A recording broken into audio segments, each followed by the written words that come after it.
Que je vais faire avec, mais attends deux Ouais. secondes. Je Non, veux voir si t'inquiète. c'est mieux. C'est mieux. Attends, non, c'est un peu sombre comme ça. Hop. Non, c'est mieux quand c'est sombre. Ah, c'est mieux quand c'est sombre, Ouais, ok. parce que tu as les rayons de la lumière qui traversent l'écran, sinon. Alors, si je fais comme ça, Encore? non? Et les Encore? deux? Ouais, c'est très bien comme ça.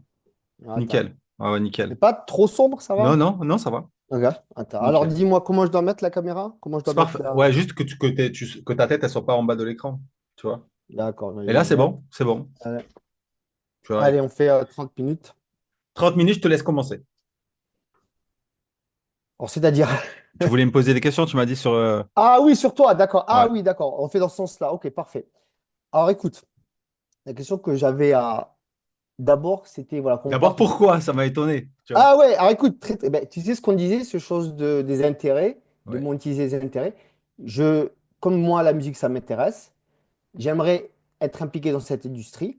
Ok. Et je ne sais pas dans quel maillon, tu vois, je ne sais pas quoi exactement.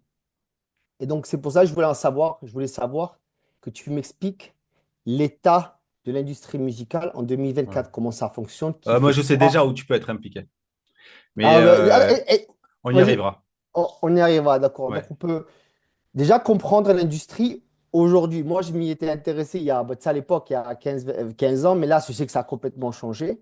Donc, je voulais que tu me donnes une update de voilà, l'industrie musicale, comment elle fonctionne, qui fait quoi, comment l'argent flow, le flow de l'argent dans l'industrie, comment ça marche. Voilà. Ok, il faut que je Une réponde à tout vision, ça. ouais, une vision Global.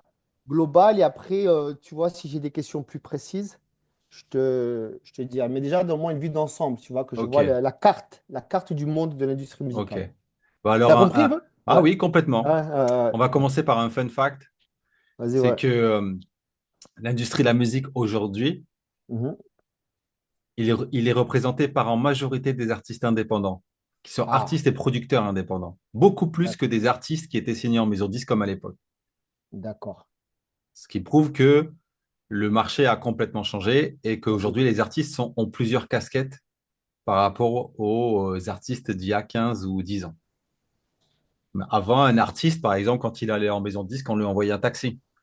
On avait déjà réservé le studio, il y avait un ingénieur du son qui t'attendait, tout était bien rodé, il y avait même le repas qui était prévu, tu avais une assistante qui te demandait si tu allais bien, si tu respirais toujours, tu vois. Mais ça a changé en fait. D'accord. Maintenant, l'artiste, il doit se responsabiliser et être maître de son projet de A à Z, ce qui fait que ça rend cette industrie encore plus compétitive qu'avant. D'accord. Parce que autant les personnes comme moi qui viennent d'une époque hybride, c'est-à-dire d'une époque où les gens étaient maternés, les artistes étaient maternés, et les artistes d'aujourd'hui qui sont en fait complètement libres d'être leur propre patron, leur propre boss, tu vois, moi, je suis une personne assez hybride dans ce milieu. Mais pour celui qui est né dans cette époque, c'est tout à fait normal, en fait, de prendre, par exemple, un téléphone et de se faire des TikTok et de construire une communauté, de savoir que derrière, elle va proposer un single et même d'en faire un tous les mois, de comprendre, en fait, qu'il faut jouer le jeu de l'algorithme. Tout ça, ça a changé, en fait. Ça a D'accord. complètement changé. Mais ça a changé et du coup, ça a créé des opportunités. D'accord. Alors, ça a créé aussi des douleurs pour certains qui n'ont pas su s'adapter, parce que D'accord. forcément, en fait, quand tu vois toute cette industrie et que tu as connu les années 2000, franchement, tu es vite perturbé. Tu comprends pas, en fait, qu'il faut arriver et faire tout seul, et tu comprends pas, en fait, pourquoi tu dois le faire, parce qu'on t'a toujours dit que c'était pas ton rôle. D'accord. Tu vois, et en plus, on a cette pudeur, c'est que de ne Ouais. pas se montrer facilement à l'écran. Déjà, un clip vidéo, c'était le bout du monde. Interview, n'en parlons pas. Mais là, maintenant, en fait, tu fais tout. Tu es là, comme ça, tu te montres à l'image, tu te filmes. Un clip, c'est parfait. Aujourd'hui, tout est imparfait. Il faut accepter cette imperfection d'aujourd'hui. Mais en même D'accord. temps, le contenu n'est plus le même qu'avant. Donc, du coup, ce qui a beaucoup changé, pour la petite blague, c'est que avant, quand tu arrivais à t'amener un projet aux maisons de disques, ils te disaient montre-moi la tête de l'artiste. Tu vois, il fallait être beau et répondre à certains Mhm. critères de l'époque. Et Mhm. c'est bien dommage d'ailleurs.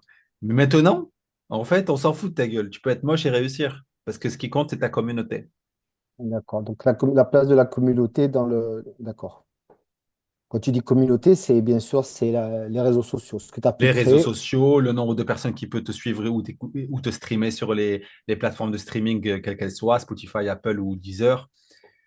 En fait, aujourd'hui, tu dois montrer que tu es artiste et que tu as aussi un écosystème autour de l'artiste. D'accord, donc quel artiste?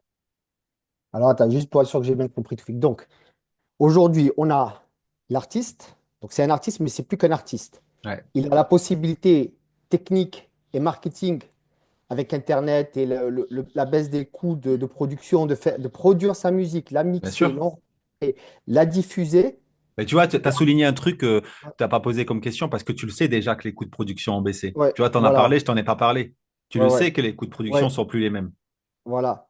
Donc, on a l'artiste qui est au centre maintenant, qui peut jouer tous les rôles qu'une maison du disque faisait avant. Donc, juste pour Complètement. être sûr que j'ai bien compris, hein, la logique. Donc, maintenant, l'artiste, il vient avec sa proposition musicale, mais pas que. C'est-à-dire, il a le produit, c'est-à-dire la chanson, mais pas que. Il vient aussi avec ses réseaux sociaux, les chiffres des streams. Donc, c'est ça, en fait, maintenant. Exactement. C'est ça la proposition, la vraie proposition, Ouais. c'est la musique, les réseaux sociaux et les streamings. Et tu Les sais streams. quoi? Et même c'est parfois, et même très souvent, malheureusement, c'est inversé. Vas-y. C'est parfois d'abord les streams ou bien les réseaux sociaux, une grosse communauté, et après la musique. Parce que très souvent, en fait, la question qu'une maison de disque va te poser quand tu dis, ah, j'ai un artiste à te présenter, il te dit, vas-y, envoie-moi le lien de son Insta ou son, euh, ou son Spotify, que je voie son environnement. Avant même d'écouter la musique. D'accord. Donc, c'est fini maintenant le truc. J'ai que la musique. C'est fini. C'est fini. Par contre, il y a un inconvénient, c'est que ça fait baisser le niveau de la musique, D'accord. niveau Ok. qualitatif. Au niveau des piliers pour l'artiste, on a dit stream, alors musique, bien sûr, réseaux sociaux, stream. C'est les trois piliers. Est-ce qu'il y en a un autre que j'oublie? Alors, la musique, on le met souvent en pilier. Alors, comme ils s'en foutent aujourd'hui parce qu'ils regardent ta communauté et ils estiment que si tu as une communauté hyper engagée, ça devrait le faire, tu vois. Comme D'accord. avant, en fait, leur cliché, c'était si tu as une histoire et une belle gueule. D'accord. Maintenant, en fait, pour moi, la musique, je ne la mettrai pas en pilier, même si l'industrie la met aussi parfois. Moi, je dirais que le talent n'est pas une option, c'est obligatoire. Tu n'as pas le choix, en fait. Il faut que tu aies une bonne musique. Il faut que tu aies une D'accord. identité, une signature pour te différencier. Mais la communauté, aujourd'hui, c'est ce qui va faire pencher la balance pour une décision avec une maison de disque. Mais c'est un avantage. Ce qui veut dire que si tu as une communauté, tu as des arguments pour négocier des contrats beaucoup plus intéressants qu'être D'accord. un simple artiste. Alors, au niveau du marché, les maisons du disque, parce que tu as mentionné la- le grand nombre d'artistes indépendants, ils représentent combien? Prends un gâteau de tout ce qui se stream, se vend, en fait, tout l'argent qui est produit dans l'industrie. Les maisons du disque, elles représentent combien? Elles représentent encore une grosse part du gâteau? Oui, parce qu'en fait, quand un Ah, artiste d'accord. développe quand même sa communauté et qu'il est indépendant, les maisons de disques, elles viennent le cueillir, D'accord. Donc, il y a quand tu même une vois. récupération par la maison du disque dans Oui, et tous les elles cas. sont prêtes à mettre des centaines de milliers d'euros, voire des millions pour certains, parce que c'est plus comme avant. Maintenant, en fait, quand tu arrives et que tu as une communauté, tu signes plus en tant qu'artiste avec un contrat à 8 ou 11%. Tu vas signer en fait un contrat soit de licence en restant producteur, soit en fait, tu vas signer un contrat de distribution amélioré, donc c'est hyper avantageux pour toi en termes de revenus. Donc, elles sont prêtes à payer cet argent-là parce qu'elles ne veulent pas se faire bouffer. Elles savent très bien que les parts de marché, si en fait on laisse que les indépendants se développer, les maisons de disques, elles serviront plus à rien à part distribuer de la musique sur les plateformes de streaming. Tu vois, ça servira plus à rien. Sauf que, on va dire qu'il y a un lobbying parce que les maisons de disques ont des actions sur les plateformes de streaming. Ah, d'accord. Ah oui, parce que Spotify, si tu prends Spotify, il y a les grands actionnaires, ce sont des maisons de disques. D'accord. Tu as Sinon, là, mentionné ouais. t'as mentionné un type de contrat qui se fait maintenant régulièrement. C'est quoi? C'est des contrats de distribution, c'est ça? Distribution améliorée, c'est-à-dire que, Qu'est-ce que ça veut dire exactement? alors c'est la Ouais. distrib, donc ça te permet d'être sur toutes les plateformes de streaming, ça tu peux le faire tout seul, mais c'est aussi Bah oui. d'être en Ouais. avant, en fait, parce que Ah, comme d'accord. forcément ils ont des actions avec des plateformes de streaming, bah, tu seras sur des playlists qui ont beaucoup de visibilité et améliorée parce que bah, certes, tu auras une avance conséquente avec certaines promesses marketing qui ne t'auraient pas promis en tant qu'artiste, mais en plus de ça, ils vont s'investir dans le fait que, ben, OK, ils vont prendre un petit pourcentage dans la production, mais beaucoup moins que si tu étais un contrat de licence où c'est que tu es producteur et eux D'accord. aussi, tu vois. D'accord. Revenons à l'artiste. Euh, À l'époque, moi je me rappelle, tu sais, il y avait plusieurs types d'artistes. On avait ou plusieurs types de formats par rapport aux artistes. On avait l'artiste, tu sais, qui faisait une longue carrière. On avait l'artiste de l'été, l'artiste un peu, tu sais, qui pétait, tu vois, il faisait quelques tubes, il restait 1, 2 ans. Ouais. Après, ça. C'est quoi maintenant un peu la durée de vie des artistes? C'est quoi les différents types d'artistes qu'on va retrouver? Ok. Tu comprends Alors, un peu la ah ouais, question? ouais, Ouais, bien ouais. sûr. Alors, on remarquera que par exemple, les artistes là qui durent le plus, ce sont les rappeurs. D'accord. Et il y a une explication toute simple. Mm. C'est sociétal. C'est-à-dire que si on prend les artistes pop, avec Internet, tu peux marcher du jour au lendemain. Si tu as un buzz, tout peut cartonner D'accord. du jour au lendemain. Et comme ces artistes ne sont pas prêts au succès, en général, quand le succès arrive, mentalement, ça ne suit pas. Tu vois, D'accord. c'est-à-dire qu'ils pètent les plombs, etc. Ils vont faire un tube, deux tubes, trois tubes, c'est fini. Mais les rappeurs durent. Pourquoi? Parce que eux, ils se sont construits. Les rappeurs, ils ont fait les MJC, ils ont fait les premières parties. En fait, ils se sont construits au niveau de leur carrière avant que ça cartonne. Mhm. Et pour ceux, ça arrive aussi, pour ceux pour qui ça a été viral et d'un coup, en général, c'est compliqué. C'est compliqué de durer. Donc, pour durer, il faut des artistes qui se construisent déjà sur le terrain, qui comprennent d'où ils partent et qui construisent une vraie base solide pour se professionnaliser avant en fait d'arriver et de dire, ah, toi, regarde, j'ai fait une vidéo TikTok, elle a fait tant de millions de vues et je suis déjà sur énergie. Là, tu vas péter un plomb et ta carrière ne va pas durer longtemps. D'accord. En termes de productivité, c'est quoi maintenant qu'il faut pour être au standard? C'est tu sors une chanson chaque mois, enfin, toi, maintenant, tu es un artiste et il te dit, voilà, je veux toujours être là. Tu vois, je veux Hmm. toujours être là. Tu lui dis quoi? Tu lui dis, il faut que tu sortes une chanson chaque semaine, chaque mois. Comment tu processes le truc en termes de productivité, de création productive? Ok.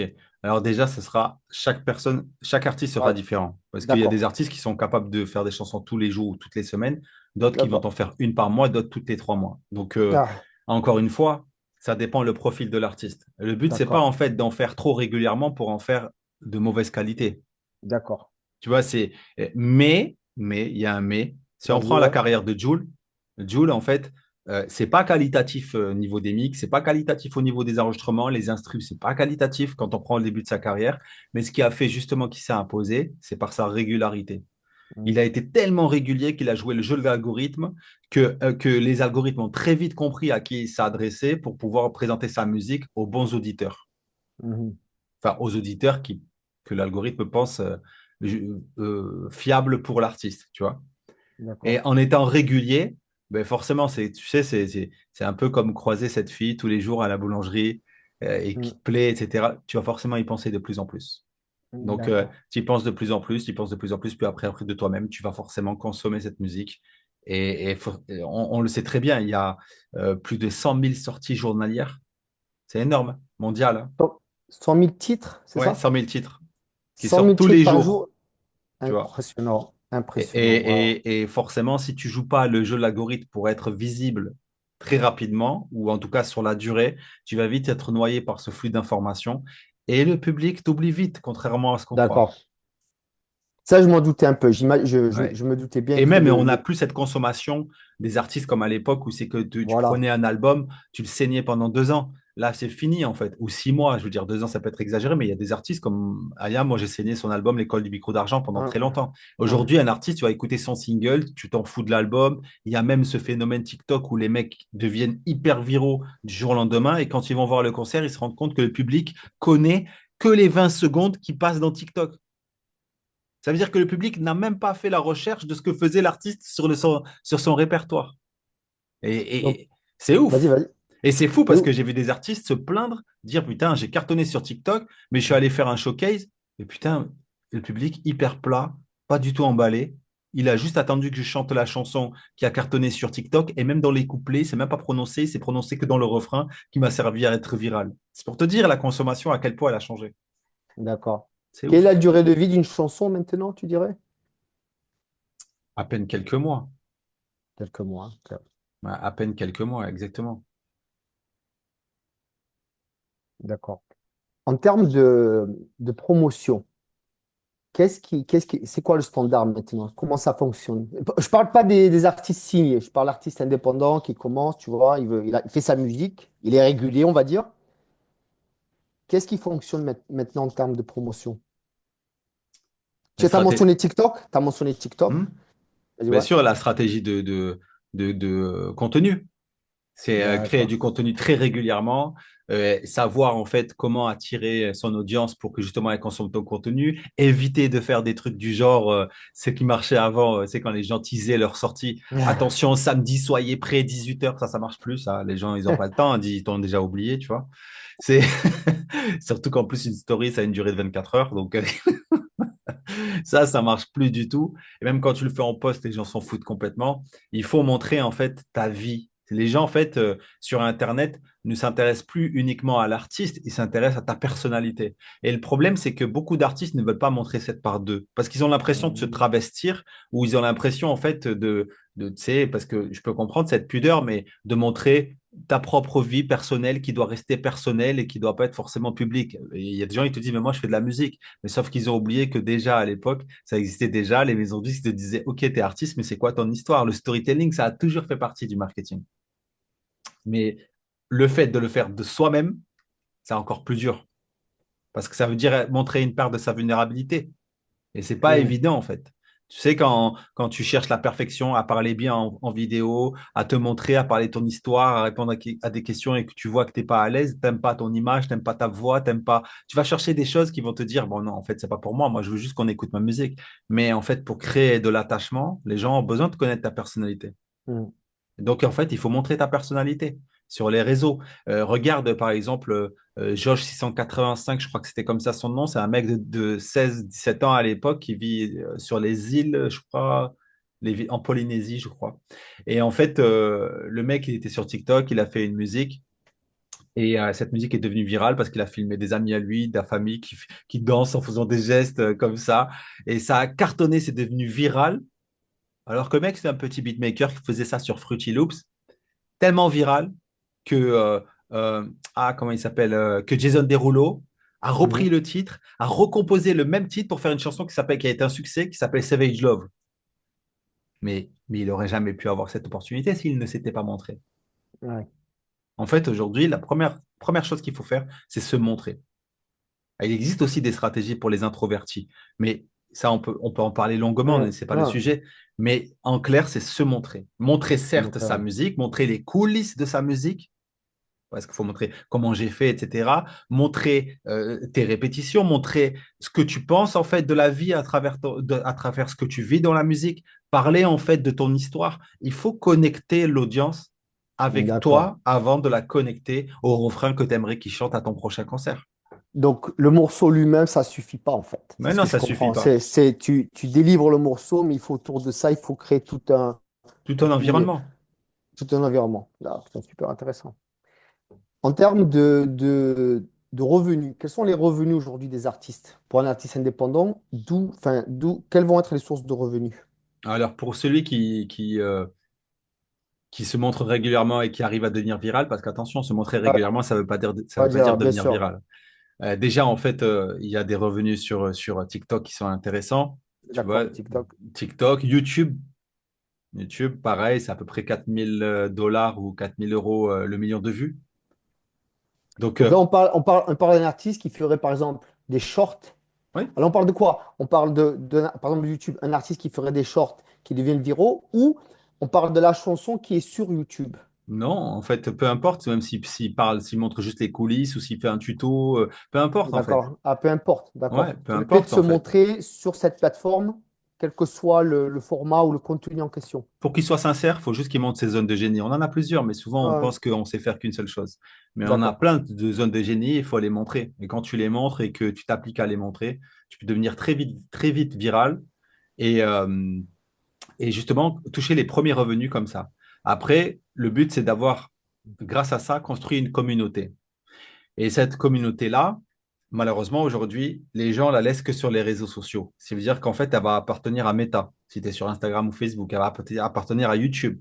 Mais l'objectif d'un artiste, c'est d'arriver à faire un lead magnet super intéressant où justement il s'intéresse à son audience en lui offrant des goodies ou en lui permettant en fait d'assister à tel et tel concert ou à tel et tel événement sur Twitch où il montre comment il a fait tel titre. Peu importe en fait. Mais Mhm. le but, c'est d'attirer un maximum de personnes pour récupérer un maximum de contacts. Donc, mail, numéro de téléphone, nom, prénom, pour que la prochaine fois, lorsqu'il veut communiquer sur un titre, il peut s'adresser directement à son audience plutôt que d'utiliser le jeu de méta et de se retrouver en fait avec une visibilité, tu sais, réduite lorsque tu fais une certaine promotion qui n'est pas payée, qui n'a pas été D'accord. payée via leur régie publicitaire. Donc, l'objectif, c'est ça. C'est d'abord gagner de l'argent grâce à ses contenus, puis sa musique et les streams, etc. Quand tu es producteur, il faut savoir que 85% des revenus reviennent aux producteurs. Hmm. Et ça, c'est quand même pas rien, sachant qu'un million de streams, ça représente à peu près 3 500, 4 000 euros. Donc, tu multiplies ça sur les différentes plateformes, parce que toutes les plateformes ne payent pas la même somme, et en plus de ça, YouTube, Insta, TikTok, parce que on dit qu'il faut être visible partout, mais c'est compliqué d'être visible partout. Bien Par sûr, oui. contre, ce que tu peux faire, c'est tester la visibilité de toutes ces plateformes sur une durée, de façon très régulière, et de voir celle qui amène le plus de flux. Et quand tu vois en fait que c'est celle-ci où ton audience est la plus connectée, bah, tu te concentres un peu plus sur celle-ci. Mais en même temps, aujourd'hui, il existe plein de logiciels qui permettent de publier tout partout en même temps. Donc, D'accord. autant les utiliser. Donc, en termes de sources de revenus, ça va être les revenus des plateformes comme Ouais, TikTok, YouTube, les streams les streams. et les streams. Et Et les concerts. alors voilà, les concerts, justement. Quel est le paysage, mettons, des concerts, des showcases? Comment ça marche? Qu'est-ce qui existe? Qu'est-ce qui se fait? Alors, tu as toujours, en fait, quand tu deviens viral, tu as toujours, en fait, un intérêt pour les discothèques, tu vois. Les showcases en D'accord. discothèque, ça marche toujours. C'est un titre club qui devient viral. Ils vont vite le savoir et même l'audience le demandera au DJ résident. D'accord. Tu as aussi beaucoup de gens qui organisent leurs propres concerts de plus en plus et qui produisent leurs propres concerts en compagnie, bien sûr, D'accord. en étant aidés avec des sociétés qui ont l'habitude de ce genre d'organisation parce que c'est quand même un métier à part entière. Et après, au niveau des concerts, tu sais, il y a cette fameuse stratégie des 1000 fans. Tu vois, tu n'as pas besoin en Mm. fait d'avoir Ah, bien sûr, ouais. beaucoup, beaucoup de fans. En fait, si tu as 1000 fans fidèles, fidèles, tu peux déjà faire des petits concerts qui sont très intéressants pour Ouais, toi. d'accord. Donc, faut pas lésiner sur ça, hein. D'accord. Donc, il y a rien qui a changé, sauf que grâce à Internet, on peut fédérer facilement des gens, on peut ramener Ouais, facilement des gens à un concert, et, enfin, bah oui. à soi sans vraiment avoir besoin d'un tourneur ou comme ça se faisait avant. Non, alors après, bien sûr, c'est bien d'être entouré parce que Ouais, franchement, s'il y a bien une chose qu'on apprend avec le temps, c'est apprendre à déléguer. Tu vois, le succès ne se fait jamais seul. Mais tu prends par exemple le merchandising. À l'époque, c'était compliqué. Maintenant, en fait, avec tout ce qui existe comme formule en print on demand, imagine, tu imprimes ton t-shirt super joli, tu le mets comme ça à la sortie de ton concert, tu dis commandez votre t-shirt, tu mets le QR code, et les mecs ils commandent un QR code, ils le reçoivent, tu l'as même pas fabriqué. Tu ouais, as ouais, fabriqué juste deux, trois pour le présentoir, tu vois. ouais, ouais, ouais. Tu as plein de solutions aujourd'hui en fait pour être indépendant. Mais ça demande beaucoup plus de taf, c'est vrai. C'est autre chose, ouais. Euh, Est-ce que tu as des ressources à recommander, des sites internet, plus pour au niveau professionnel, tu vois, pour se tenir au courant de ce qui se passe dans l'industrie ou qui donnent des informations intéressantes en termes de business pour un artiste? Est-ce que tu as des sites ou des ressources que tu recommandes? Ou même des livres peut-être? Moi, en termes de mindset, j'aime beaucoup le livre de Rick Rubin, qui est un ingénieur du son reconnu dans le milieu et Ok, qui a écrit un livre qui s'appelle Créativité, un art de vivre. d'accord. Et lui, il a fait tout le monde, hein, Katy Perry, Jay-Z, Beyoncé, il a fait tout le monde, vraiment tout le monde. Imagine Dragons, tout le monde. Et ce mec-là est très particulier parce qu'il ne connaît pas la musique et c'est le plus grand ingé son dans la musique. Et il ne sait pas aligner deux notes. Il le dit. C'est parce qu'en fait, il est connecté à sa sensibilité, à ses émotions. Donc, il explique que tout doit commencer par Mm, en fait l'intention sincère de faire de la musique. bien Parce que ça. la plupart des gens, ils vont vouloir faire d'abord du business dans la musique. Mais en général, si ton pourquoi, c'est juste gagner de l'argent ou pécho des meufs en soirée, il va s'éteindre ton pourquoi. Bah, c'était, ouais, ouais, Tu ouais, ouais. vois. Tu me connais depuis longtemps. Si j'aurais pu arrêter depuis longtemps. Ah ouais. Tu vois, j'ai 44 ans, j'aurais pu me dire, c'est bon, en fait, je m'en fous, en fait, si j'ai fait ce que j'avais à faire, et puis voilà. Non, en Ah fait, ouais, ouais. c'est parce que j'aime toujours cette passion, en fait, j'ai toujours cette passion en moi. Je le fais pas pour briller, je le fais parce que je veux kiffer. Je veux kiffer le faire. C'est l'intention, elle commence là. C'est pas le business. Le business, en fait, ça s'apprend. C'est des choses un peu comme à l'école. C'est de la Mhm. structure, tu vois. Dès que tu Ouais. apprends cette structure, si ton intention elle est sincère et que tout est pur, en général, tu crées des Ouais, revenus. ouais, ouais. Ouais, ouais. Ok. Écoute, merci Toufik. Franchement, c'était très, très clair. Ouais, J'ai pris quelques notes. Ouais, ouais. Écoute, en fait, t'as lié des trucs. Tu vois, j'avais des trucs que je savais, dont je me doutais, mais le fait de confirmer avec toi, et t'as tout lié, en fait. Donc là, ouais, j'ai une carte, en fait. J'ai un peu une ouais. carte. Tu vois à peu près où c'est que tu peux être utile? Franchement, non. Je peux te dire. Ouais, ben justement, ouais, avec plaisir. C'est pour ça que j'ai préparé des questions qui sont liées à la musique avec le marketing digital. Euh, En fait, si tu veux, pour moi, tu as un rôle prépondérant aujourd'hui dans la musique qui n'est pas assez développé chez les artistes. Et il y en a beaucoup qui l'ont pas lancé, en fait, ce service. Et pour moi, ce service, il va être primordial tôt ou tard. C'est-à-dire que, comme les artistes, on leur dit, ouais, ben, allez sur Internet. Le Internet, c'est le digital. Ok. Toi, tu connais le digital. La musique, certes, n'est pas d'abord ton qualité première, mais le digital, c'est un truc que tu baignes dedans, c'est ta zone de confort. Ouais. Seulement, en fait, les artistes, ils n'ont pas encore compris comment construire une communauté solide. Tu vois, toi, tu as les outils pour construire sa communauté solide et faire attention que leur base fan ne soit pas bloquée chez Instagram parce que demain, si Instagram crash, ils sont dans la merde. Mhm. Leur communauté, elle est où? Ben, le marketing digital est là pour t'aider. Tu vois, elle est là pour t'aider, elle est là pour faire en sorte que 100% des gens qui te suivent vont être au courant à ta prochaine sortie de single, vont être au courant de ton prochain concert, vont te soutenir quand tu vas leur offrir vont leur proposer des goodies pour financer ton album, quand tu vas leur faire une campagne de crowdfunding. Tu vois, en fait, tout ça, c'est ce que tu peux apporter à un artiste pour qu'il se développe et être réellement indépendant en créant des automatisations. Le truc, c'est qu'aujourd'hui, un artiste, il se développe sur Internet. Après, quand il a beaucoup de fans, moi, la dernière fois, par exemple, Caroline Costa, la meuf, elle avait fait de gros trucs et tout. Donc, en France, dans la variété, elle est demi-finaliste The Voice, finaliste d'Incroyable Talent. Elle a fait plein de télécrochets. Elle avait fait un truc pour TF1 tous les étés. Et enfin, elle habite à 5 minutes de chez moi. Et elle me dit, bah, truc de fou, quoi. J'ai 200 000 fans sur Insta, un Ouais, million sur Facebook. Et quand je publie ma musique, j'ai 3 000 streams. il y a un problème. Ouais. Ah ouais, parce qu'en fait, l'audience, il ne voit pas tout. Elle a un engagement de merde.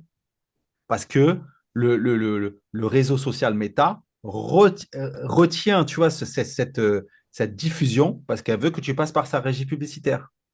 Mais si tu Ah avais oui. fait en sorte que depuis le temps, tu créais des choses pour amener une partie de ces personnes sur sur ta newsletter, pour créer une base email, quoi, ben en fait, tu aurais plus que 3000 streams sur ton titre. Et tu peux même créer des concerts privés, tu vois. Je trouve ça dommage. Parce que là, tu crées un réel modèle économique grâce au marketing digital. Mais il y en a pour beaucoup, c'est relou. C'est relou parce que c'est pas assez simplifié. Ouais, c'est ce qui est compréhensible. Tu Ouais. vois, mais il y a des outils aujourd'hui qui simplifient, mais c'est pas assez simplifié. Donc oui, je pense que là, tu as un rôle de ouf pour aider les gens en fait à créer leur communauté solide avec qui ils vont pouvoir interagir et créer des événements rémunérateurs. Tu vois? Ok, bah, bah, écoute, je le note. Et même pour les maisons de disques, par exemple. Les maisons de disques, un profil comme toi, et tu arrives avec ce genre d'argument aussi que tu dis, voilà, j'ai fait ça, ça, ça, ça, je peux aider vos artistes à faire en sorte qu'ils aient ça, ça, ça, et on détiendra en fait toute la communauté, là, c'est bon.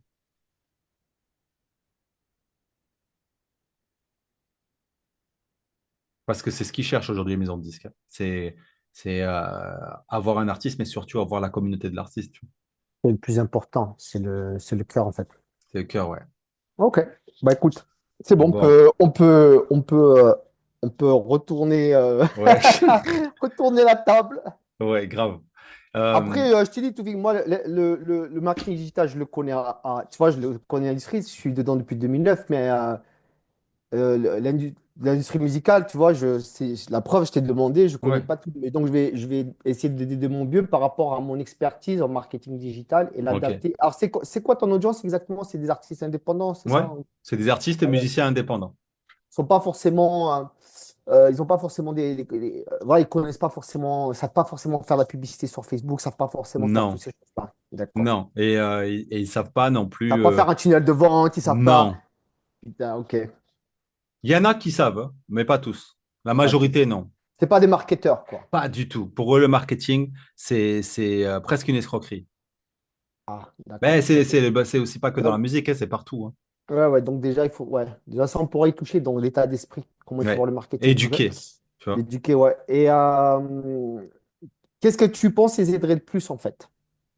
Qu'est-ce qui les Qu'est-ce aiderait le qui, plus? qu'est-ce qui les aiderait le plus dans ta Bah, communauté? ce qui les aiderait, en fait, ce qu'ils veulent tous, c'est vivre de la musique et être visible, tu vois. Mais déjà, en fait, grâce au marketing digital, quand tu fais la promotion de ce que tu fais et que tu as déjà la base email de toutes les personnes qui te suivent, déjà, tu améliores ta visibilité sur les plateformes de streaming. Donc, ce qui veut dire que tu améliores tes revenus en termes de streaming, tu améliores la capacité à remplir, les chances de pouvoir remplir une petite salle de concert pour faire créer des revenus encore une fois, pour proposer du merchandising. En fait, le marketing digital, il permet de rendre Mm. ce modèle économique pour les indépendants rémunérateur. Ouais. Ok. Mais ça, en maison de disques, ils ont ce genre de profil. Mais les artistes indépendants, ils n'ont pas assez. Tu vois, ça, ils n'ont pas assez, quoi. Et c'est dommage. C'est vraiment dommage. Donc voilà, Ok. je vais te poser des questions. Ouais, Alors, ok. première Allez. question, en fait, déjà, Attends, tu sais, attends, excuse-moi, mais tu sais, ton écran, ça bouge. C'est un effet, c'est un truc, et il le fait tout seul. En fait, c'est énorme. C'est ça tue parce énorme. que, regarde, même si je bouge comme ça, il va me suivre. C'est énorme. Et le téléphone ne bouge pas. C'est ça qui est assez spécial. Le téléphone est fixe. Et je ne sais pas comment ils font Apple. En fait, quand tu mets ton téléphone, moi, c'est mon téléphone qui me sert de webcam. Quand il est D'accord? connecté en webcam, eh ben, iPhone, il fait ça. Et il te floute C'est éno- derrière. Si c'est tu bouges, énorme. Parce que j'adore. c'est dynamique, en fait. Ouais, c'est Si je te dynamique, vois, quoi. j'ai l'impression de regarder un podcast. Mais en fait, c'est. Et elle me dit, est-ce que c'est moi qui délire ou non? En fait, ça bouge, quoi. Mais ils C'est sont trop ça. forts, Apple. Je te jure, ils sont trop Ouais, forts. ouais. Bon, Et ok, pourtant, allez. c'est l'iPhone 13, hein, c'est même pas, tu vois. Du coup, en fait, Attends, vas-y, oui, vas-y. ah, alors, attends. Je vais boire un peu d'eau.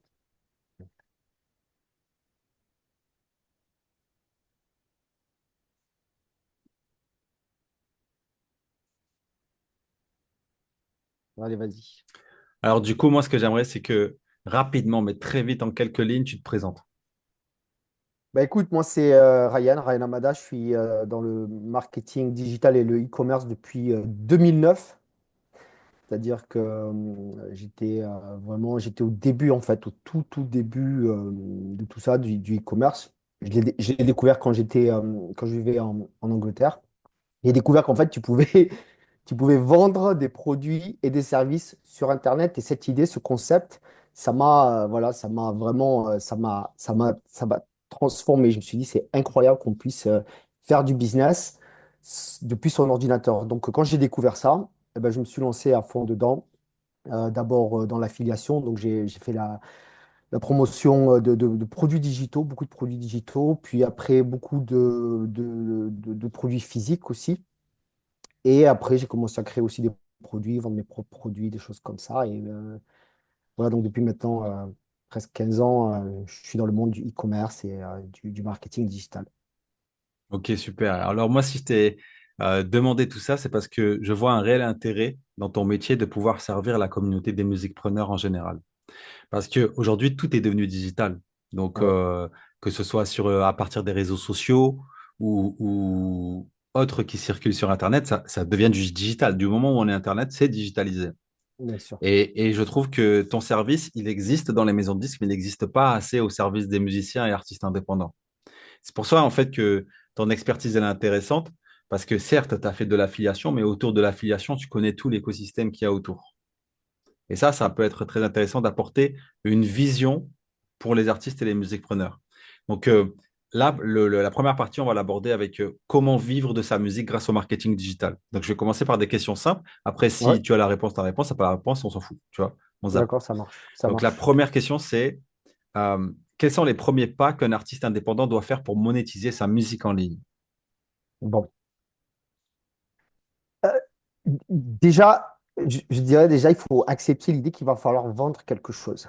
Dans le sens où si tu veux vivre de ta musique, et ça je l'ai compris quand je me suis lancé, c'est que si tu vends pas, tu manges pas. Donc, il y a déjà l'état d'esprit de se dire, je dois vendre tous les jours, que je dois générer tous les jours des revenus sur Internet. Et c'est vrai que moi, la première chose que je fais quand je me lève le matin, je regarde mes ventes, je regarde mon chiffre d'affaires, combien j'ai vendu de produits sur Internet. Et c'est un peu cet état d'esprit qu'il faut avoir. C'est-à-dire que l'artiste doit se lever le matin, voilà, combien j'ai généré de revenus avec mes streams, avec mes plateformes digitales, mon merchandising, mes ventes de tickets, si je propose des concerts. Il faut toujours avoir peut garder ce radar sur les revenus, le chiffre d'affaires. Première chose. Ça, c'est super important parce que si tu ne le regardes pas tous les jours, tu vas finir par ne plus t'y intéresser. Et c'est comme avec une femme, tu t'intéresses plus à elle, au bout d'un moment, eh ben, elle te quitte, quoi. Donc, l'argent, c'est pareil. Si tu t'intéresses pas à ton chiffre d'affaires, eh ben, à un moment, il commence à diminuer, puis tu peux plus vivre de ta musique ou tu vis de moins en moins bien. Donc, ça, c'est la première chose. Ensuite, je dirais qu'il faut un plan, dans le sens où il faut déjà se poser la question se dire, mais quelles sont mes sources de revenus en tant qu'artiste? Qu'est-ce que j'ai? Ouais. Faire la liste, mettre ça dans Excel ou dans un cahier, dire que j'ai le streaming, j'ai peut-être YouTube, j'ai peut-être TikTok, peut-être que je vends du merchandising, je vends peut-être des t-shirts et peut-être du live, je fais des concerts. Et, et c'est ma philosophie de toujours se mettre un peu une espèce d'objectif, une cible, au mois, ou à la semaine, ou au moins au mois. Et se dire, voilà, je veux générer tant en streaming, tant de cette plateforme-là, tant de cette plateforme-là, tant de merchandising et tant des concerts. Alors, si tu débutes, ben, les objectifs seront bas, mais au moins ça te donne une cible, quelque chose Ouais. qui va te pousser à passer à l'action pour justement arriver à ces objectifs. Donc, c'est vraiment ça le truc, c'est d'arriver déjà à se fixer un objectif, même bas, mais sur des sources de revenus claires et identifiables. Et à D'accord. partir de là, voilà, quand t'es clair, tu dis voilà mes quatre sources de revenus, voilà combien j'aimerais faire ce mois-ci. Ben là, tu commences à entreprendre des actions dans cette Hmm. direction. J'aime beaucoup quand tu as dit même un objectif bas, c'est-à-dire petit, parce que Ouais, souvent, ce qui peut démotiver, c'est d'avoir un objectif trop grand. Par exemple, je veux absolument passer sur énergie, et ça démotive parce qu'on sait très bien que le parcours peut être très lent comme il peut être très rapide, mais très rapide, ça reste une minorité pour une minorité. ouais, Et le fait de découper en fait son objectif en petits objectifs, je trouve que déjà, c'est une stratégie beaucoup plus gagnante pour n'importe quel musique preneur, en tout cas dans mon audience, parce que sinon, en fait, on se perd vite. Et quand on voit pas des résultats de suite, eh ben, tu n'as pas ce sentiment de gratitude ou ce sentiment où tu te dis, waouh, j'ai réussi, je suis content, je suis fier de moi. Et tu le perds ton objectif de vue. Tu le perds très vite. exactement. Et du coup, ça m'amène à la prochaine question, c'est que tu parlais du fait que tu étais un spécialiste dans l'affiliation. Euh, pour toi, quelles sont les premières idées que tu as en tête sur la question comment un artiste peut-il utiliser l'affiliation pour générer des revenus passifs tout en restant aligné avec son univers musical? Ben, ce qu'il faut savoir, c'est que dans tout univers, toute personne, à soi, elle a un ensemble de produits ou de services auxquels elle peut s'associer qui est aligné à elle. Il faut juste chercher, parce qu'il faut savoir que l'affiliation, ça a bien changé depuis 2009, quand moi j'ai commencé. À l'époque, tu n'avais que des grosses entreprises comme Amazon ou eBay qui le faisaient. Mais aujourd'hui, il y a pratiquement, hein, toutes les entreprises, toutes les grosses entreprises qui proposent un programme d'affiliation. C'est-à-dire que ton logiciel de mixage ou la compagnie, enfin, la marque enfin, de ton instrument de musique, probablement a un programme d'affiliation. Et rien ne t'empêche, toi, si tu es pianiste, eh ben, tu fais tes morceaux, tu vois, tu les mets sur les réseaux sociaux et tu mentionnes que ça a été fait avec Roland Ouais. ou Akai, je ne sais plus, et mettre un lien d'affiliation qui irait par exemple sur Amazon ou directement sur leur site. Tu peux toujours comme ça trouver le mieux, c'est pour moi, pour les gens qui commencent comme ça, c'est toujours faire la promotion de produits ou de services que tu utilises déjà. Parce que c'est très authentique finalement. Tu es toujours aligné, voilà, c'est ce que j'utilise et je te recommande d'utiliser parce que j'en suis très content. D'accord. Mais il Ça, n'y a pas une c'est idée reçue comme ça, populaire, qui peut, où l'artiste peut se dire, en fait, oui, elle est bien ton idée, mais si je suis personne sur Internet, pourquoi ils accepteraient que je fasse de l'affiliation?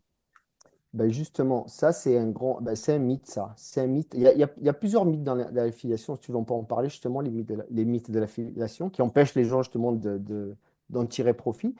un des mythes, c'est que justement, c'est je suis personne.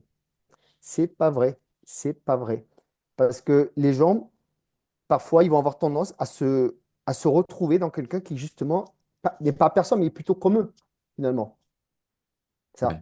Et qui est authentique dans, parce que, qui est authentique dans l'exemplarité ou l'usage qu'il fait du produit lui-même. C'est-à-dire, s'il l'utilise de manière successful, enfin, il l'utilise, il en est content, on va dire, eh ben, il n'y a pas de raison de ne pas le croire et de ne pas le suivre dans sa recommandation, par exemple. Donc ça, c'est une chose déjà. Deuxièmement, c'est l'audience. Il y a beaucoup de gens qui pensent qu'il faut euh, une audience énorme pour générer des revenus avec l'affiliation. C'est pas vrai. Alors c'est vrai.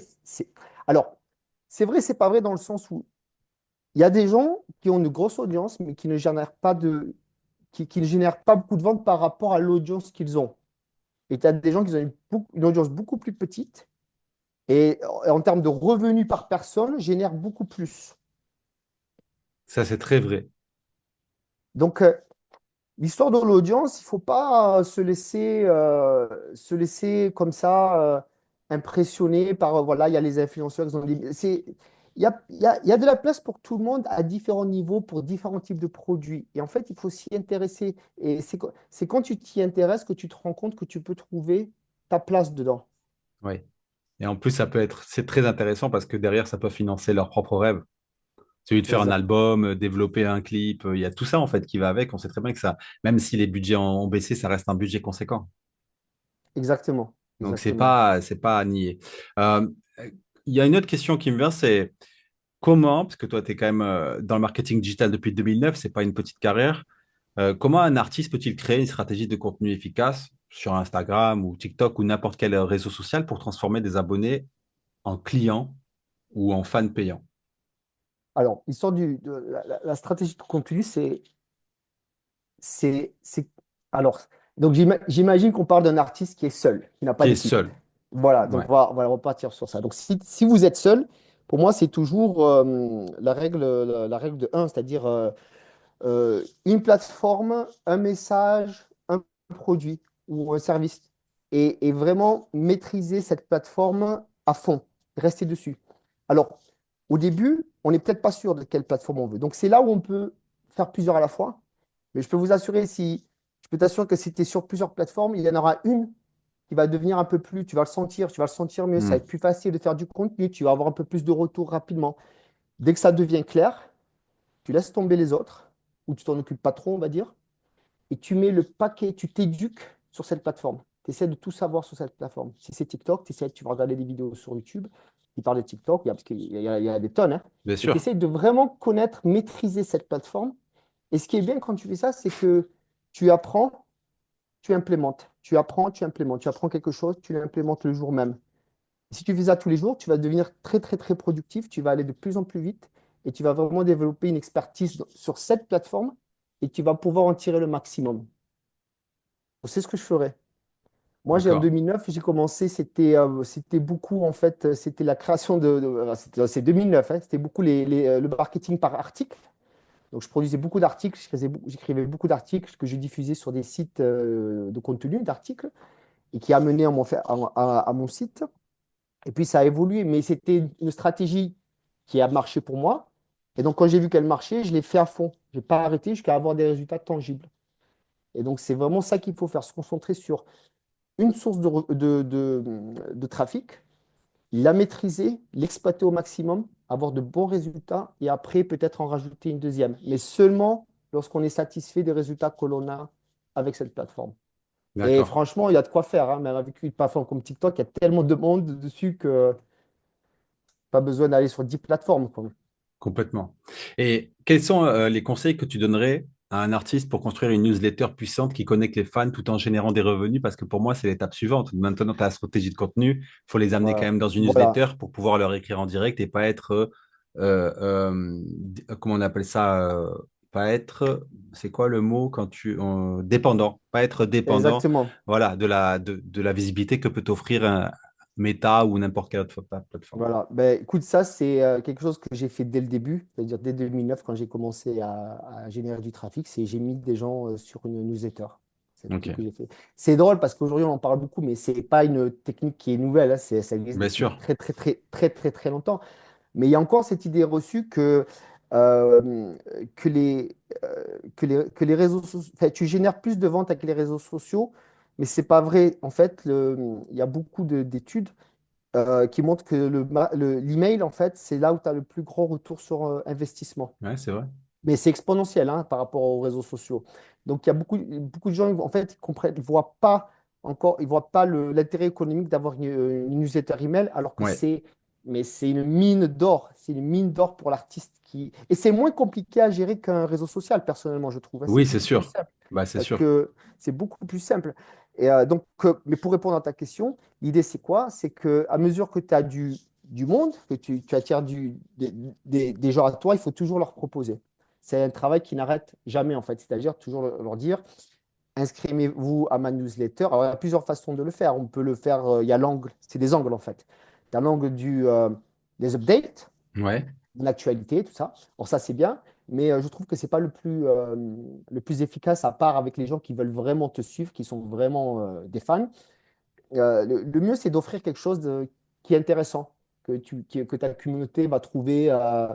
Ça peut être des titres qui ne sont pas disponibles sur aucune plateforme. C'est-à-dire, c'est un titre qui n'est disponible que pour les gens qui s'abonnent à ma newsletter. Ou bien c'est offrir l'opportunité d'être sur Zoom avec toi une fois par mois et te poser Hmm. toutes les questions ou c'est des sessions comme ça. Enfin, tu trouves quelque chose en fait qui ne te C'est quoi la demande régularité que tu proposes? pourquoi? Pour envoyer des emails? Ouais, ouais. Alors écoute, ça dépend. Si tu es dans l'e-commerce, c'est-à-dire que tu vends des produits, les sites d'e-commerce, ils envoient des emails tous les jours. Mais je pense que si tu es artiste, tu vas pas envoyer, c'est pas nécessaire. Mais j'aime bien pour, euh, pour quelqu'un comme un artiste, par exemple, ou quelqu'un qui. Parce que pour moi, un artiste, c'est quelqu'un qui vend un service finalement. Donc, propose un service, Ouais. c'est au moins une fois par semaine. Ok. Au moins une fois par semaine. Après, quelque chose de très, très important à prendre en compte, c'est que ta newsletter, il ne faut pas la compliquer en fait. Tu n'es pas obligé de faire un catalogue. Beaucoup de gens font Ouais. des newsletters, ils ont l'impression que c'est des catalogues et ils le rendent plus dur que nécessaire. Ok. Moi, la façon que je le vois toujours, une email newsletter, c'est un message. Tu envoies un message. Et il y a plusieurs façons de le faire. Tu peux tout simplement l'écrire, comme tu écrirais un Ouais. message à un ami, un texte à un ami. Tu peux envoyer une vidéo. Tiens, voilà, je t'ai enregistré une vidéo. C'est-à-dire, si tu n'aimes pas trop écrire, ah bah, tu enregistres, tu prends ton téléphone et tu enregistres ta vidéo. Bien sûr. Et tu envoies un email, dis voilà, je t'ai enregistré une petite vidéo et tu dis ton message. Donc, c'est vraiment Ouais. l'idée, c'est de passer un message. C'est pas de faire une brochure, tu vois, Ouais. c'est un message. Et il faut rester régulier ensuite. C'est-à-dire que Ouais. si tu envoies ta newsletter une fois par semaine, c'est pour ça qu'il faut le faire simple. Parce que si c'est simple, tu vas le faire chaque semaine. Ouais. J'ai lu récemment en fait que le format email trop long, voilà le truc, ça marche plus. Et que en fait la nouvelle tendance c'était justement les vidéos courtes, quoi. Une petite vidéo, c'est que tu parles à ton audience d'un sujet précis. Et il y a une Exactement. connexion qui est beaucoup plus forte qu'un simple email parce que tout le monde fait de l'emailing de cette façon, enfin beaucoup de gens, et ça commence à devenir une habitude et ça va direct dans les spams. Moi, j'en peux plus en fait. Et je regrette de m'être abonné même à des boîtes et tout. J'arrive même plus à les supprimer.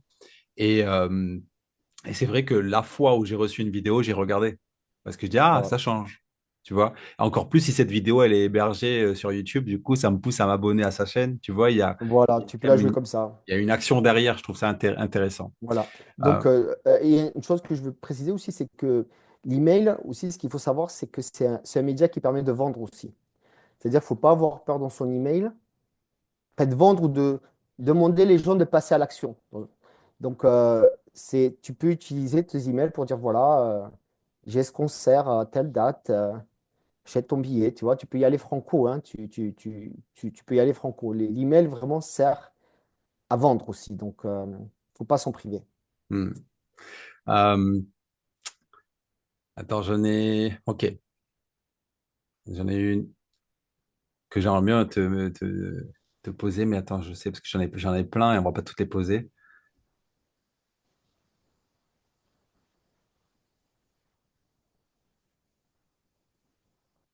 Ça, tu l'as déjà dit.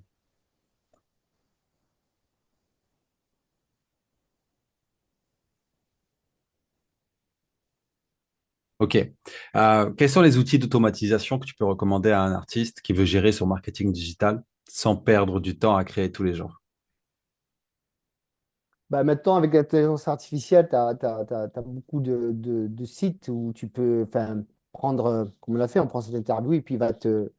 Je Ouais. crois que tu as Opus, par exemple, qui te permet Ouais. de créer des vidéos Il a même automatiquement. des concurrents aujourd'hui d'Opus, ouais. Voilà, il y a des concurrents d'Opus.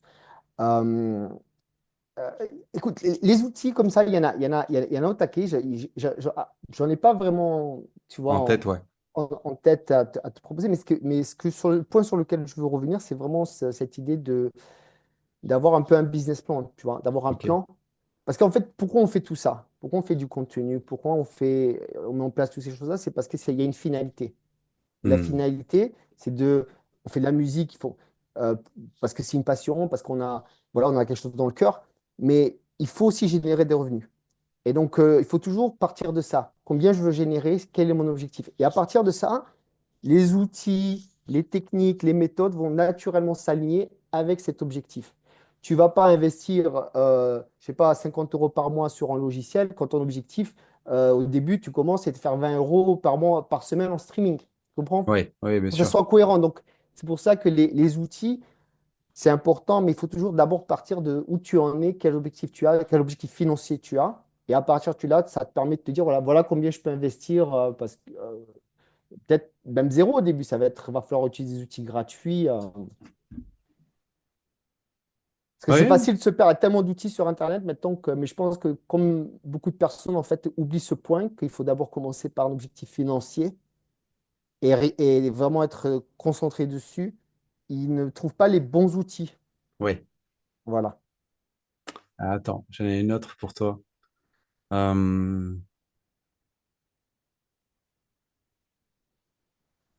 ok. Est-ce qu'il est rentable pour un artiste d'investir dans des publicités Facebook ou Instagram pour promouvoir sa musique? Et si oui, comment? Alors, très bonne question. Très, très bonne question. Est-ce qu'il est rentable de. Alors, la publicité, c'est ma philosophie. La publicité, c'est toujours très rentable quand tu sais bien le faire. Ouais, C'est toujours rentable, franchement. Parce que, faut pas se leurrer, c'est le shortcut. C'est vraiment le shortcut. Parce que ces plateformes, qu'est-ce qu'elles veulent vraiment? Elles veulent que tu dépenses en ouais, publicité. Tu vois, c'est la réalité. C'est comme ça. Maintenant, c'est pas aussi compliqué qu'on le pense. Par exemple, je crois sincèrement que n'importe qui peut demain faire une publicité YouTube pour faire connaître sa musique. Et peut avoir des milliers de gens qui écoutent sa musique grâce à la publicité. Et ça lui coûtera que quelques euros par jour ou ouais. quelques dizaines d'euros par semaine. Et ça peut driver un petit peu sa chaîne, ça peut le faire connaître. C'est vraiment pas si compliqué parce que si tu commences avec un petit budget et que c'est bien ciblé et que tu fais la promotion d'un morceau que tu sais a du potentiel, eh ben, ça peut drive et que tu la laisses tourner comme ça, tu laisses faire, tu sais, tu t'en préoccupes pas trop, tu le mets en place et tu laisses faire. Voilà, peut fueler un peu ta croissance par rapport à ta chaîne YouTube et te faire connaître. Donc, c'est pas si compliqué que ça. Donc, moi, je pense que c'est rentable de mettre un petit peu d'argent sur la publicité. D'accord. Et le si oui, comment? Bah, écoute, déjà, la base, puisque le produit en question, c'est la musique, c'est de choisir un morceau qui est bon, ou un clip, du moins un clip qui est Ouais, bon, qu'on sait, qui a un morceau qui a du potentiel, ouais, et de faire de la publicité sur ce morceau, tout simplement. Et de le diffuser à travers, par exemple, une campagne YouTube, où tu cibles, par exemple, si tu es dans, je sais pas moi, si tu es dans la musique électronique ou le rap, tu cibles des gens, tu cibles ça, tu cibles des gens qui s'intéressent à cette musique, et tu leur diffuses ton clip, tout simplement. Mais ils payent, tu payes pour diffuser ton clip. ouais. Et moi, je trouve, pour le service qu'ils te rendent, c'est vraiment pas cher parce que tu peux avoir, pour 1 euro, tu peux avoir, je sais pas, 2000, 3000, 4000 personnes qui vont avoir pendant Voir. quelques secondes Ouais. La l'opportunité recommandation. d'écouter ta musique. Tu sais, dans D'accord. le in-stream, tu sais, quand Ouais, tu vas sur une vidéo, d'un coup, tu vois ouais. un truc, tu es obligé de voir 2, 3 secondes. Après, tu skips ou bien tu écoutes. Mais au moins, il te donne l'opportunité de mettre ton morceau devant des gens qui s'intéressent à cette musique, après, à ta musique, de les accrocher. Et je pense Hmm. aussi qu'en termes de test, c'est un super test, la publicité, parce que ça permet aussi de savoir quel morceau accroche ou pas. Tu peux Très balancer intéressant, ouais. 4 morceaux, avec des petits budgets de quelques euros par jour. Et tu vois ceux qui ont, en anglais on dit click to rate, je sais plus comment on dit en français, le taux de clic, tout Oui. simplement. Et tu vois Et lequel convertit le mieux? tu vois lequel les gens ont cliqué dessus, ont écouté le plus. Et ça te Oui. dit tout de suite, c'est peut-être pas celui auquel toi tu aurais pensé. Oui. Oui, complètement. Tu vois? C'est peut-être Et, pas. Voilà. Ouais. et ça amène à une autre façon de faire la promotion de sa musique, parce que tout à l'heure, tu disais encore que l'affiliation, c'était euh, là où pour toi, tu domines le plus en termes de zone de génie, c'est ça? Là où tu es Ouais, vraiment ouais, dominant. l'affiliation, l'e-commerce, ouais. Ouais. Et du coup, est-ce que les collaborations musicales peuvent-elles être perçues comme une forme d'affiliation? Et si oui, comment maximiser cet aspect?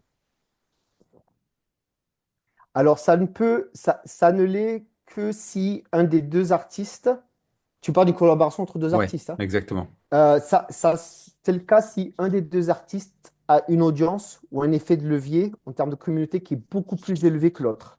Ok.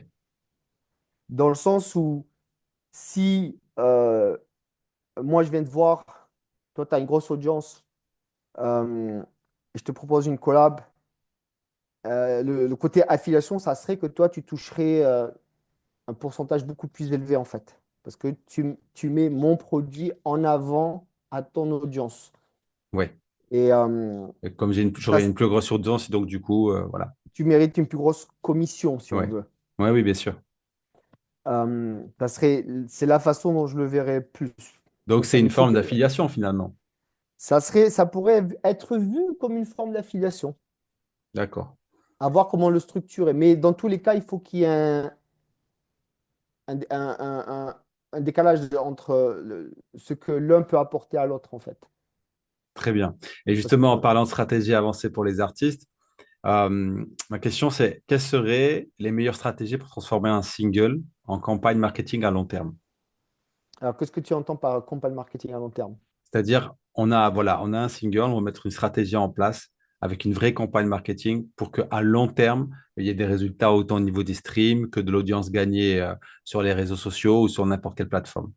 D'accord. Ben, voilà comment je le vois. Euh, Déjà, le truc de dire prendre un single et faire, c'est pas comme ça que je le verrais déjà. Déjà, ce D'accord? serait de tester 5 singles. Parce que tu sais pas si ce single que tu as en tête est celui qui va cartonner. Donc, déjà, c'est de partir avec une idée. On a 4, 3, 5 singles. Et la campagne commence maintenant. On fait une campagne de test. Ouais, On fait une campagne sur YouTube. Je sais pas, 10 euros par jour au total pour les 4 morceaux. On voit lequel attire l'attention, sur lequel les gens écoutent le plus. Et donc, après quelques jours, il y en a un qui va sortir du lot. On enlève les autres. On met tout le budget sur celui qui cartonne, enfin, qui marche le mieux par rapport aux autres. Et à d'accord. partir de là, on peut créer une nouvelle campagne Ouais, qui sera sur ce morceau. Il se peut que si, au début, si tu me dis j'ai un single, on va mettre le paquet dessus, mais tu ne sais pas vraiment pour l'instant. Donc tu risques de perdre ton argent. Donc oui, moi, c'est oui, ce c'est que je vrai. ferais. Je prendrais 4 morceaux, 4 5 et déjà je testerai là. Ok, Et à partir de là, quand tu as ce winner, tu as cette campagne gagnante, alors tu commences, c'est toujours pareil, hein, c'est l'effet domino. Si tu as commencé sur YouTube, déjà, tu fais plus de ce qui marche déjà. C'est-à-dire que si la pub en question, elle a drivé beaucoup de gens sur ta chaîne, parce que ce morceau, il a accroché, il les a accrochés, puis ils sont allés sur ta chaîne, tu rajoutes un peu plus d'argent, déjà. ouais, Augmenter, tu augmentes, tu ouvres le robinet, si tu oui, veux. oui, oui. Donc là, tu as plus de gens sur ta chaîne. Donc s'il y a plus de gens sur ta chaîne, tu essayes bien sûr de les mettre sur ta newsletter. Déjà, ça commence comme ça. Et après, tu fais une expansion, c'est-à-dire que quand tu as ton morceau, tu prends la même publicité que tu as utilisée sur YouTube ou la même vidéo et tu essaies de la tester sur TikTok. Tu vois ce qui Oui, se passe. Parce que déjà, on a déjà une formule gagnante qui a marché sur YouTube. Voyons voir si ça pourrait marcher aussi sur TikTok. oui, Et oui, ainsi oui, de bien suite. sûr. Et en fait, c'est comme ça, souvent le marketing. On teste, on voit ce qui marche, on le prend, on le reteste, on voit qu'est-ce qui marche. Et c'est comme ça, en fait, il faut le faire. Et à mesure Et que tu as de la réussite, tu investis un peu plus ou tu ajoutes des canaux. d'accord. Alors, je sais que tu as plein de connaissances au niveau marketing digital. Je vais poser quelques questions. Rien à voir, mais ou peut-être même que c'est connecté. Mais tu vois, les NFT et les produits digitaux limités sont-ils une vraie opportunité? pour les musiciens ou juste un effet de mode? Écoute, tout ce qui intéresse le marché, c'est une opportunité pour les musiciens. D'accord. Tout ce qui... il faut... La musique, c'est, pour l'artiste, c'est un produit, mais ça ne veut pas dire qu'il doit proposer que ce produit. Oui, Et donc, si il peut étendre ce qu'il a proposé, que ça reste congruent et authentique avec son univers et ce que lui croit, eh bien, il peut tout proposer. hmm. Il peut tout proposer. Il peut tout proposer du moment que son audience s'y C'est toujours une intéresse. question de cohérence, en fait. Exactement. Si c'est cohérent, tu peux tout vendre, tu peux tout proposer. Il faut vraiment s'ouvrir, en fait. Parfois, un artiste pourrait se créer plus de revenus en vendant un produit qui n'est pas de la musique, mais qui est cohérent avec son univers, sa musique, Oui, que les revenus même de sa musique. Et oui, c'est oui, pas c'est grave, sûr. parce que l'objectif, il est le même. Au bout du compte, il aura des revenus qui lui permettront de continuer sa musique. Donc, il faut être ouvert, il faut vraiment être ouvert par rapport à ça et de se dire que tout est possible finalement en termes de diversification. Et dans ton parcours, tu as dû voir plein de choses. Et pour toi, c'est quoi l'idée marketing la plus folle que tu as vue fonctionner? L'idée marketing la plus folle que j'ai vu fonctionner. L'idée marketing la plus folle que j'ai vu fonctionner. Qu'est-ce que j'ai vu qui était fou? J'ai jamais trouvé fou, mais une idée marketing. Euh, Écoute, il n'y en a aucune qui me vient vraiment en tête. Moi, ça a toujours été l'idée de faire ce qui marche Ouais, et revenir aux fondamentaux, en fait. ok. Donc, il n'y a rien Alors, de, voilà, il y a rien i- de fou i- qui me vient en tête. on en a parlé en intro de la vidéo. Le marketing, c'est vu un peu comme l'art du diable. Parce qu'en fait, C'est on a un- l'impression que vendre, en fait, c'est vendre, c'est vendre, en fait, ses valeurs, etc. Ouais, ouais, Alors ouais. qu'en vrai, la réalité, c'est qu'on vend tout le temps, hein. Je veux dire, on va pas se Ouais, mentir, on vend ouais, tout le ouais. temps. Il y a des transactions qui sont même humaines, tu vois. Donc, aujourd'hui, qu'est-ce que tu dirais à un artiste qui a peur de se vendre et qui voit ça comme en fait l'œuvre d'une maison de disques ou l'œuvre d'un commercial hein, en costume? Pourquoi en fait, enfin, comment tu pourrais changer son regard sur la vente? Eh ben, qu'il change le mot déjà, qu'il n'utilise plus le mot vendre. Si le mot lui plaît pas, il peut le voir différemment. C'est se faire connaître, c'est communiquer. J'entends beaucoup ce mot aussi parfois. Les gens disent communiquer, faire sa Ouais, communication, mais ça reste du marketing, hein. c'est Ça reste de vrai. la vente. Ça... Mais bon, euh, euh, Parce que le but, c'est que écoute, l'artiste, il puisse se dire, je vends, mais j'ai pas l'impression de perdre mon authenticité. écoute, au bout du compte, au-delà même de vendre, c'est l'idée de recevoir de l'argent pour quelque chose qui nous passionne. C'est vraiment ça, moi, je pense fondamentalement pour les artistes, peut-être le Ok. vrai bloc. C'est l'idée, est-ce que j'ai le droit d'être, de recevoir beaucoup d'argent en faisant quelque chose qui me passionne? Et tant qu'il n'y a pas une réconciliation avec ces deux idées, je- tu peux avoir toutes les stratégies marketing, les meilleures stratégies marketing au monde, ça ne va pas marcher parce qu'au bout d'un moment, tu ne vas pas le faire ou tu vas te saboter. Donc je dirais, elle est là la réponse, c'est accepter l'idée que j'ai le droit en tant qu'artiste, en tant que musicien, en tant que, voilà, d'être bien rémunéré pour ce que je fais. Et si tu acceptes cette idée, tout va se débloquer, tout se débloquera, le marketing, les idées, tu feras les choses bien, tu mettras en place les bonnes choses. Mais tant que tu n'as pas cette croyance, tant qu'elle n'est pas intégrée, trouveras toujours des raisons de ne pas le faire ou de le faire, ou tu le feras mal, mais au fond de toi, c'est parce que tu ne crois pas que tu mérites d'être bien rémunéré pour ce que tu fais. Et je trouve que c'est un très très bon conseil que tu viens de donner. C'est très très juste et c'est une douleur qui est très commune aux musiques-preneurs en général. Ah ouais, c'est Euh, évident. Quelle est la différence entre être visible, parce que tu parlais d'utiliser le bon mot, et être opportuniste dans le marketing digital d'un artiste? Alors, toute forme de marketing est une forme d'opportunisme, dans le sens où, mais pas au sens négatif, opportunisme dans le sens de tu essayes d'utiliser ce qui est devant toi. Ouais, Le jeune qui, tu vois, comme moi, qui a grandi dans une cité, qui s'en sort, tu vois, qui, qui saisit les opportunités, c'est une forme d'opportunisme, mais c'est parce que tu cherches à t'en sortir. Mais c'est Ouais, pareil, l'artiste. L'artiste qui essaie de s'en sortir, de vivre de sa musique, il doit être un petit peu opportuniste dans le sens où il doit regarder autour de lui, il dit voilà, qu'est-ce qui pourrait marcher pour moi dans ma situation? Et lorsqu'il le voit, saisir cette opportunité. ouais, Donc, être visible, il y a des centaines de façons, de milliers de façons d'être visible. Mais si tu n'es pas prêt à saisir cette opportunité, ça ne sert à rien. Ça, je, encore une fois, on revient à cette idée de sentir que l'on mérite d'être visible, que l'on mérite de réussir, que l'on mérite d'être bien rémunéré. Parce que je crois sincèrement, moi je dis franchement, hein, aujourd'hui en 2024, il y a tous les outils, il y a tous les outils pour se faire connaître. Je veux dire, ce n'est pas un problème technique. C'est même peut-être même pas un peut-être problème de budget parce que tu peux lancer une campagne sur YouTube, à YouTube 5 euros quoi, par jour. C'est rien, je veux dire 5 euros, ou même tu mets 50 euros sur la semaine. Je veux dire, c'est même pas une question de budget, c'est pas une question de technique. Maintenant, il y a l'intelligence artificielle, donc tu peux faire beaucoup de choses. On parlait de Opus, ce qui permet. ouais, Il n'y a pas, il y a plus vraiment de barrière technique à se faire connaître ou à faire son marketing. Donc, quelle est la dernière barrière? Elle est psychologique. bien sûr. Mais ça me pousse à rebondir sur la question suivante, parce que les artistes, ils ont souvent peur de paraître trop commerciaux. Ça, c'est la peur d'un artiste en général. Et j'aimerais Ok. savoir, selon ton point de vue, comment changer cette perception et voir le marketing comme un outil créatif. Ah, c'est une très bonne façon de le voir.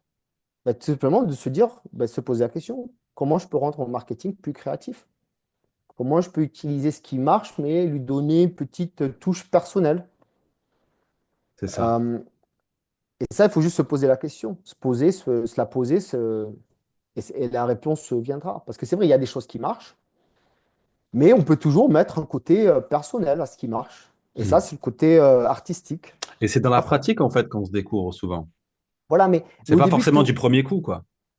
exactement. Par exemple, tout à l'heure, je te parlais de faire une promo. Par exemple, ton clip vidéo, tu sais, tu fais une campagne sur YouTube. Donc, ça, c'est la base, tu vois.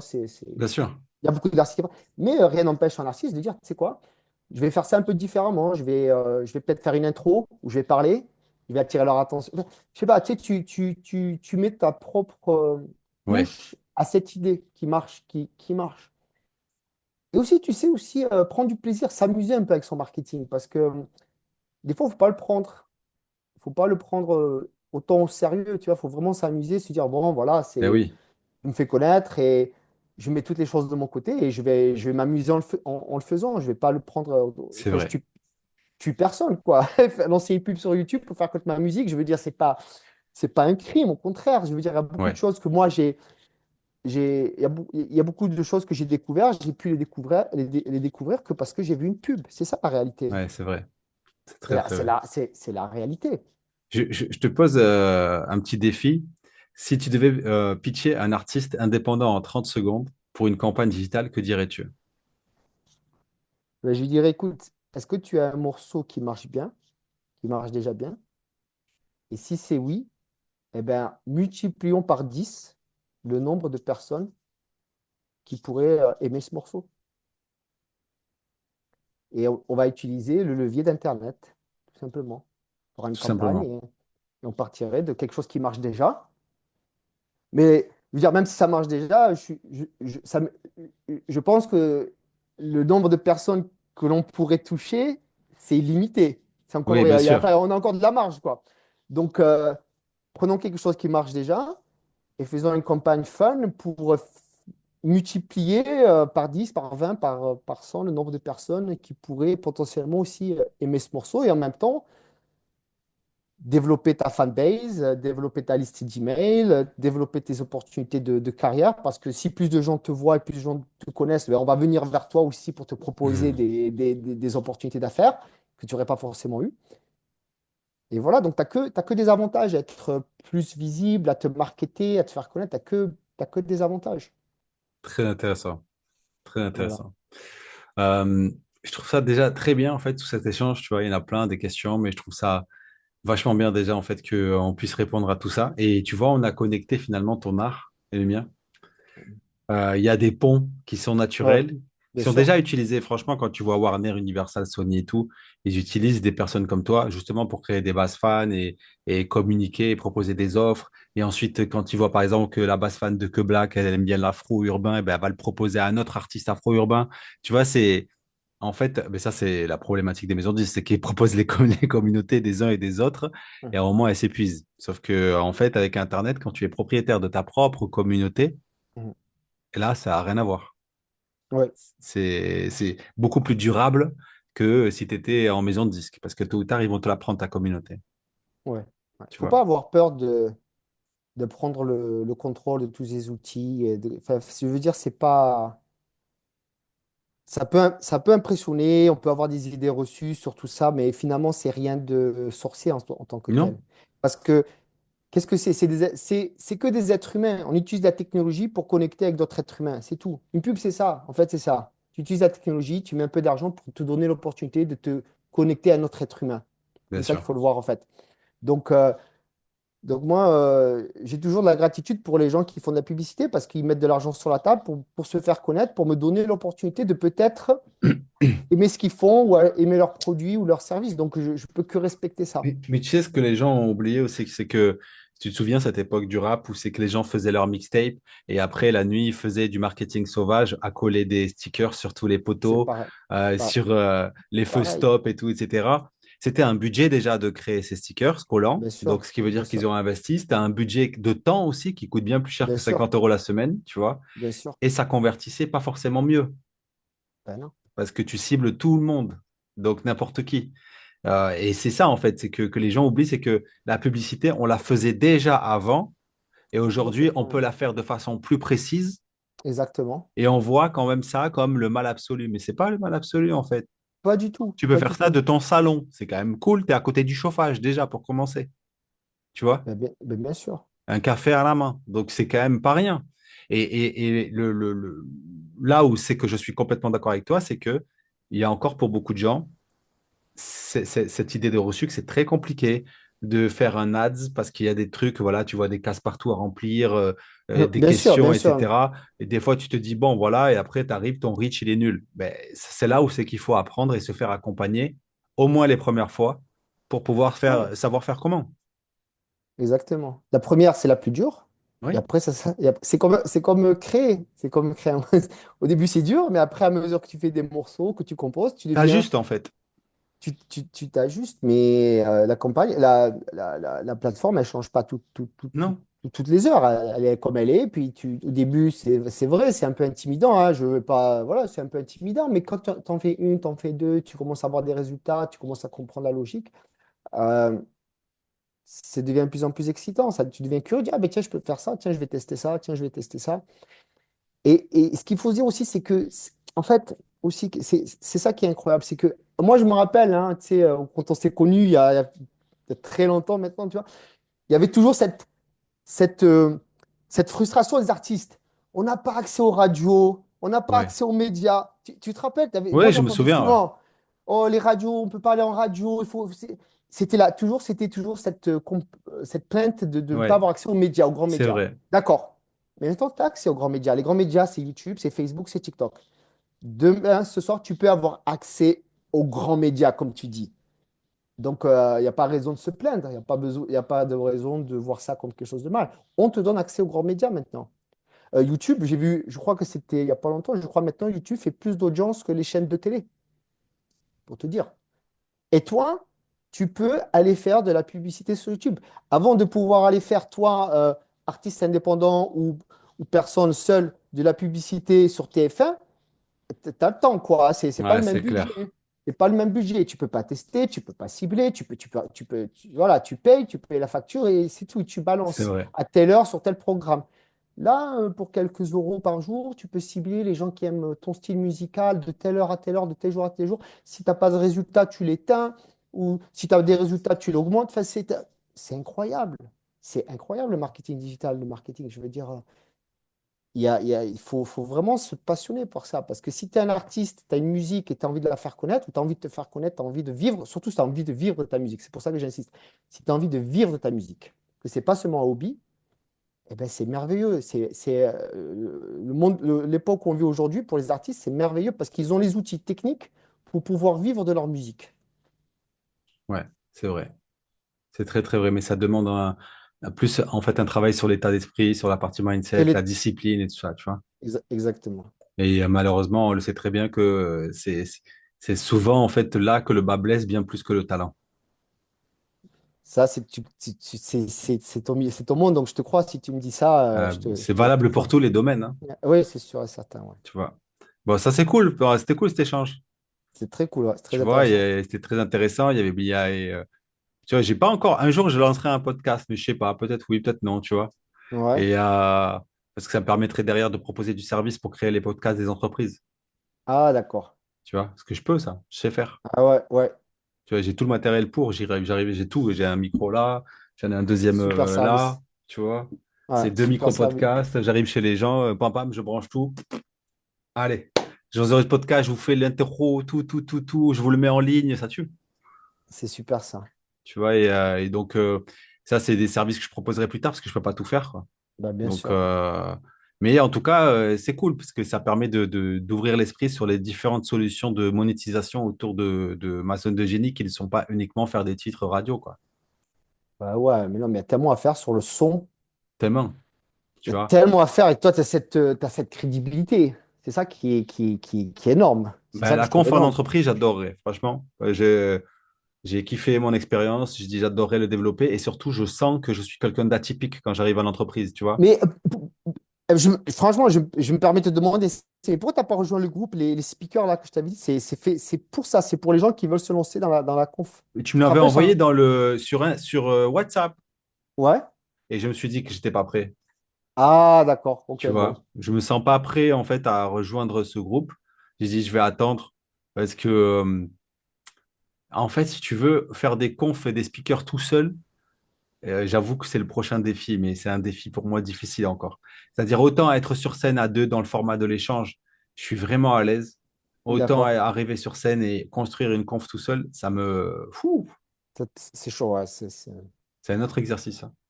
D'accord. Parce Parce que que ce que tu j'ai avais fait à Annecy, là, tout c'était le temps ça a ça. été ouais, tout le temps ça a été à deux. Ah, d'accord. Et ça me fait kiffer. Tu vois, comme quand on échange, là, tu as vu, je suis fluide et tout. Mais quand c'est tout seul, je veux gamifier la conférence. Bien mi-fait. Ok. Tu vois, je veux la rendre interactive. Si demain je devais en faire une, l'idéal, c'est qu'elle soit interactive. Que les gens se disent, putain, j'ai pas perdu une seconde de ce qu'il m'a dit, j'y étais tout le temps. Parce que l'attention, c'est la devise la plus chère. Mhm. Et je veux que l'audience, elle se dise, waouh, j'ai vécu un moment, je veux un avant et après, en fait. Je veux pas, en fait, Mhm. parce que je vois des mecs arriver faire un TEDx, tu t'es juste ennuyé pendant 1 heure et demie, quoi. Tu vois, et c'est pas non mon objectif. Mon objectif, c'est que derrière une mission, je veux qu'il y ait une satisfaction. Je veux un retour D'accord. client, quel qu'il soit. J'ai pas envie de faire un TEDx parce que c'est bien de faire un TEDx. Je vais faire un Ah TEDx ouais. parce qu'un jour, je reçois un message et on me dit, putain, ça m'a grave aidé sur telle situation. Tu m'as créé un déclic quand tu as parlé de ça. Tu vois. D'accord. Ça me plaît. D'accord. Ça me plaît beaucoup. Ouais. Donc, à voir et surtout que, tu vois, j'ai une façon de faire quand je fais des confs ou ça, il y a beaucoup d'humour. Tu vois, là, on est à la Ouais, cool c'est et tout, bien. mais je fais de l'humour et tout, les gens, ils rigolent, j'interagis avec eux, je les vanne et ça les fait kiffer, en fait, tu vois. Il y a même, on dirait presque des fois du stand-up, hein.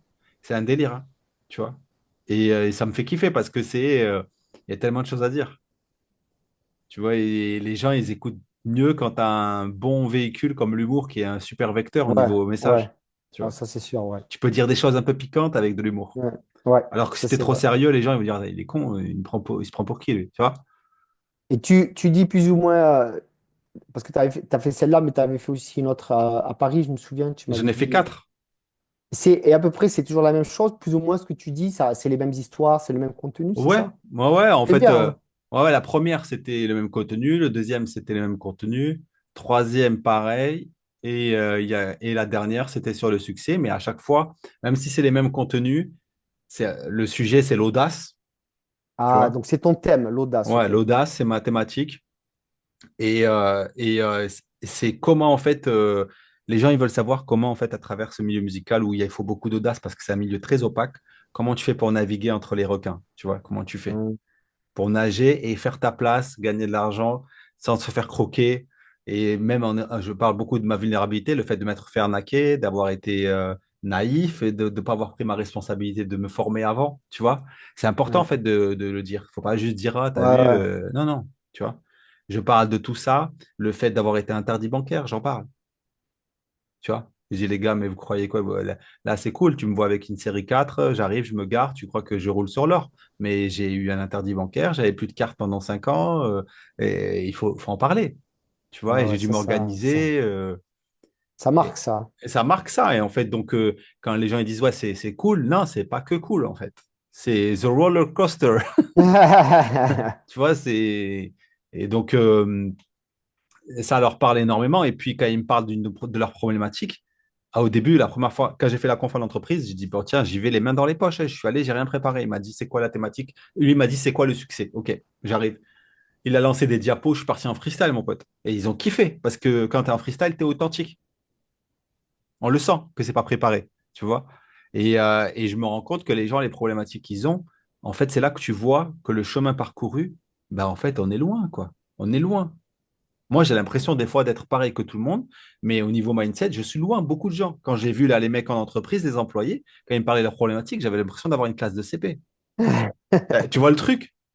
Tu sais, Ah c'est ouais. parce que tu te dis, en fait, si, je peux leur apporter. Mais souvent, en fait, en vivant tous les jours avec des gens qui sont à ton niveau ou plus haut que toi parce qu'ils t'inspirent, ben, tu as l'impression, en fait, que tu n'as rien à apporter aux autres. Bah oui, ouais, ouais, c'est logique, ouais, Mais ouais. pas du tout, en fait. Pas du tout. Tu as énormément à apporter au monde, c'est juste qu'on ne le Ouais. voit pas, quoi. C'est ouf. On est toujours trop proche de sa propre,